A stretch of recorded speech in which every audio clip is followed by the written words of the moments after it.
Good morning, everyone. My name is Jennifer Robinson. I'm an Australian lawyer, and I welcome you all here today on behalf of our legal team for Mr. Assange and WikiLeaks. I've represented Mr. Assange since the outset of this ordeal for more than 5.5 years. My colleagues today that will be joining me to speak, I'll be moderating and speaking. My colleague Melinda Taylor, who was counsel on this application to the UN Working Group and is an international and criminal lawyer based in Hague.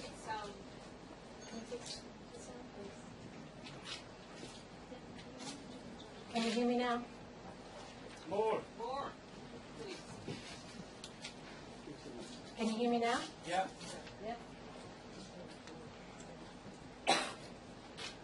My colleague Melinda Taylor, who is co-counsel on the application to the UN Working Group on Arbitrary Detention, the decision that came down today, an international criminal lawyer. Christophe Marchand, a lawyer based in Brussels, who is an expert on criminal law and international law, and has been advising us on the European Court of Human Rights. Baltasar Garzón, eminent Spanish jurist and the international coordinator of Mr. Assange's defence team, and of course Julian Assange will be joining us from the embassy.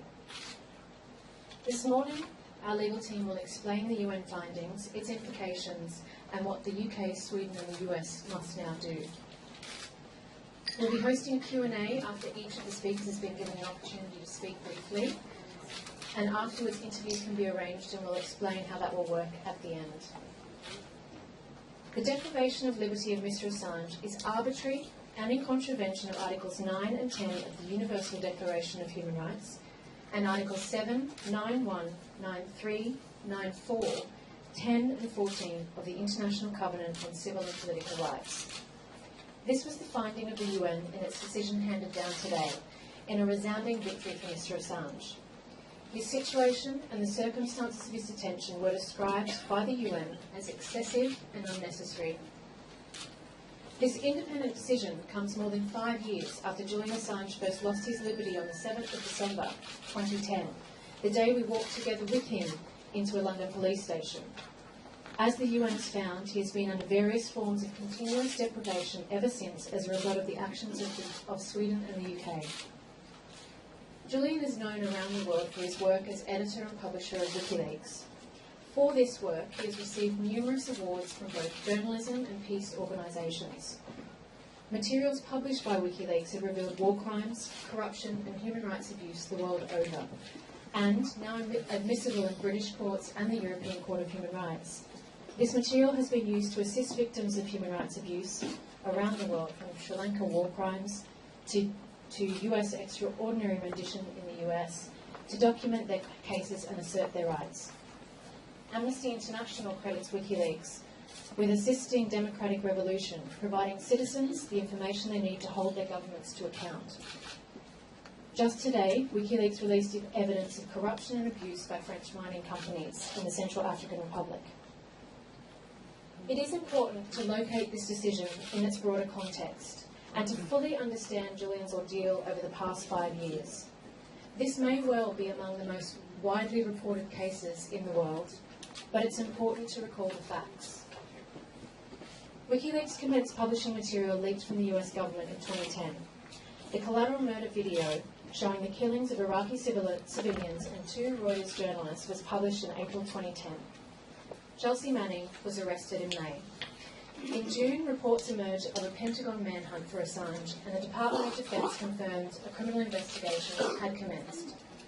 In July 2012, WikiLeaks published the Afghan war logs, including detailed records of the deaths of more than 250,000 people. The Swedish preliminary investigation commenced in August 2010. After questioning Mr. Assange, the chief prosecutor in Stockholm dropped the investigation, saying the evidence disclosed, quote, disclosed no crime at all. It was reinstated sometime later. After remaining in Sweden for more than 5 weeks to answer this investigation, Julian was given the explicit permission to leave to London to continue his work. His lawyers have remained in constant contact with the Swedish prosecutor since, offering his testimony voluntarily. The prosecutor did not take up those offers. In October 2010, WikiLeaks released the Iraq war logs, documenting hundreds of thousands of civilian deaths in Iraq, and prompting the UN High Commissioner for Human Rights to state that the US had an obligation to investigate human rights violations revealed in WikiLeaks publications. In late November, WikiLeaks published Cablegate, 250,000 US diplomatic cables documenting war crimes, corruption, unlawful spying and human rights abuse around the world. Just 2 days after this investigation and this publication, Sweden issued an arrest warrant to seek to interview Julian for the preliminary investigation. This was in the context of our repeated offers for Julian to answer questions in London under standard legal mechanisms specifically mandated by Swedish and international law. A week later, on 7 December 2010, the deprivation of Julian's liberty without charge began. Throughout the course of these publications in 2010 and subsequently, numerous high-profile statements have been made by US officials and politicians about the methods and tactics being used against Assange and WikiLeaks. This included unlawful FBI surveillance activity in Europe and placing pressure on allied states to bring criminal charges against Mr. Assange. At home in Australia, our Prime Minister accused Mr. Assange of unlawful conduct and considered cancelling his passport. Since then, Sweden's preliminary investigation stalled, with the prosecutor stating various reasons for refusing to interview Julian here in London to determine whether or not the investigation should proceed or be discontinued. She refused to do so despite it taking place in 44 other cases here in the UK since that time. We learned through FOI documents recently released the UK advised Sweden not to allow Assange to give his testimony in London. On the other hand, the US case has progressed. This case has been ongoing for more than 6 years, confirmed again in December 2015, and the Australian government has described it as being of unprecedented in size and scale. While challenging his extradition, Julian was, according to the UN, held in harsh conditions for more than 555 days, including monitoring by electronic tag, reporting to the police daily. The UN was critical of the failure of judicial management of the circumstances of his bail here in the UK. In June 2012, Julian exercised his legal right to claim asylum and entered the Ecuadorian embassy in London due to the risk he faces of extradition to the United States. Ecuador has continued since that time to offer assistance to the Swedish prosecutor to resolve that matter. The decision today is incredibly important and a resounding victory for Mr. Assange. My colleague Melinda Taylor will now explain why. Good afternoon, everyone. So finally we have the verdict of the United Nations Working Group on Arbitrary Detention. And they issued a very detailed opinion which considers all arguments in Sweden and the United Kingdom. And this decision dispels the myth that Mr. Assange is either a fugitive from justice or that he could just walk out of the embassy. It is a damning indictment of the manner in which this case has been handled. It further affirms that Mr. Assange is a victim of a significant miscarriage of justice that is attributable to the action and inaction of both Sweden and the United Kingdom. It further emphasizes Julian's continued willingness to cooperate with the investigations in this case at all stages of the procedure. Now today I'm going to first address why we brought a complaint before the United Nations Working Group, and secondly, what are the findings of this working group. In terms of why we brought the complaint, there are two main reasons. First, he is and has been detained now for 5 years, 1 month, and 29 days. And to put it bluntly, that's a hell of a long time to detain someone who has never been charged and has never even been questioned by the Swedish authorities. He was detained in a prison, he was detained in house arrest, and he is detained in the Ecuadorian embassy. Now the United Nations and international courts are very clear. Detention is not about bricks and mortar and bars. What matters is if you're severely deprived of your liberty. It doesn't matter whether you're in a jail in the desert in Libya or in the Ecuadorian embassy.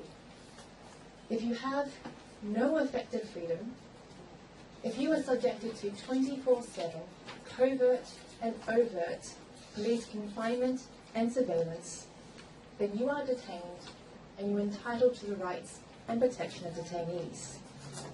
Yet, Sweden and the United Kingdom just simply refuse to acknowledge that detention by any other name is still detention. But as Jennifer made clear, it's Mr. Assange's fear of the risk of referral to the United States which forms the prison bars which has now kept him detained indefinitely. There is a right to effective protection from persecution and torture. This is an inalienable right. But both Sweden and the United Kingdom refuse to consider or provide any assurances that he would be protected in this regard. And as a result, it was completely illegal and disproportionate to expect Julian to renounce the only form of protection he had. Now, in terms of the findings of the United Nations Working Group, at the outset of their determination, they note with concern that Julian has been subjected to different forms of detention since 7th of December 2010. And this includes 10 days in prison, in isolation, which they criticise as being a particular harsh and illegal measure. Then secondly, over 500 days of house arrest.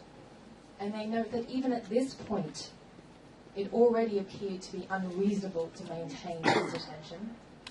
And then finally, over 3 years of detention in the Ecuadorian embassy. And on this point, the working group explicitly finds that the continued confinement and police surveillance of Julian in the embassy has to be considered to be a prolongation of these forms of arrest and detention.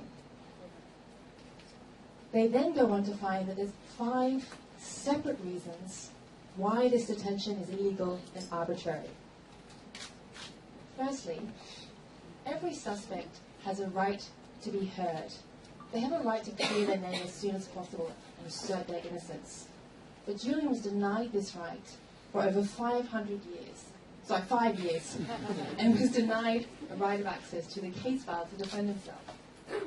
And we have to note here that for over 5 years, rather than questioning Julian in London or in the embassy, the Swedish prosecutor insisted that Julian had to renounce the only form of protection he had from persecution and torture. And this refusal of the prosecutor to consider alternative mechanisms was completely unreasonable and disproportionate. Secondly, the total length of detention, that's 5 years, 1 month and 29 days, not 500 years, is completely contrary to the presumption of innocence.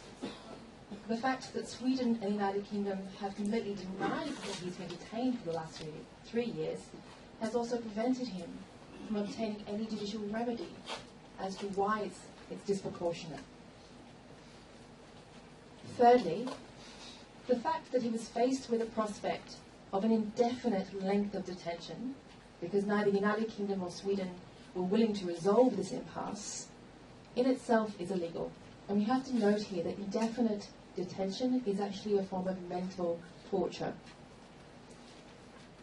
Fourthly, the conditions of his detention fail to comply with the minimum standards for detainees. The embassy is not a proper facility for someone to live in for a long time, and it lacks appropriate medical conditions.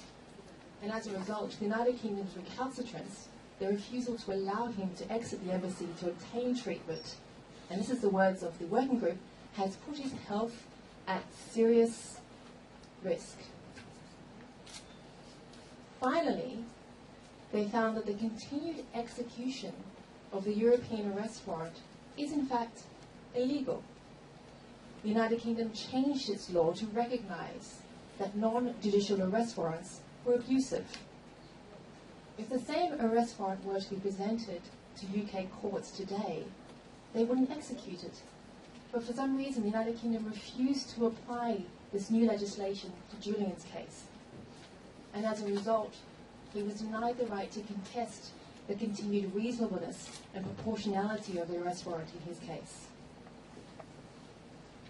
Now, as Jen mentioned, they therefore found that this violated the protection against torture and cruel treatment, the prohibition against illegal and arbitrary detention, the right to a fair investigation and trial, and the right to dignity and humane treatment. They ordered Sweden and the United Kingdom to assess his situation and ensure his safety and physical integrity. And this is effectively a counterpunch to the United Kingdom's position that they simply don't recognise the Caracas Convention. That's irrelevant. Both the United Kingdom and Sweden are parties to the 1951 Convention. If Ecuador issues a founded decision that Mr. Assange faces a risk of refoulement, Sweden and the United Kingdom can't simply disregard that risk and fail to give it any weight whatsoever. They have a duty to ensure his right to freedom of movement in an expedient manner. We would interpret that to mean that he should be released and allowed to be free immediately. He should also be able to access his full exercise of his rights as concerns international norms of detention. The working group also found that it would be appropriate for the United Kingdom and Sweden to accord him an enforceable right of compensation. Now, obviously, you can't financially quantify the loss of family life, the lack of time he's had with his children, but this is an important symbolic recognition of the fact that he has been a victim of this process. And for years, Julian and WikiLeaks fought to expose abuses committed by governments and violations of rights of victims everywhere. And this has empowered victims throughout the world to obtain a remedy and fight for their rights. It is now completely unfair that Julian himself has become a victim due to his whistleblowing activities, and as a result has suffered uncharged, indefinite detention for over 5 years. Now finally, with today's decision, there is light at the end of the tunnel. We just need the United Kingdom and Sweden to step up to the plate so Julian can finally come out into the light.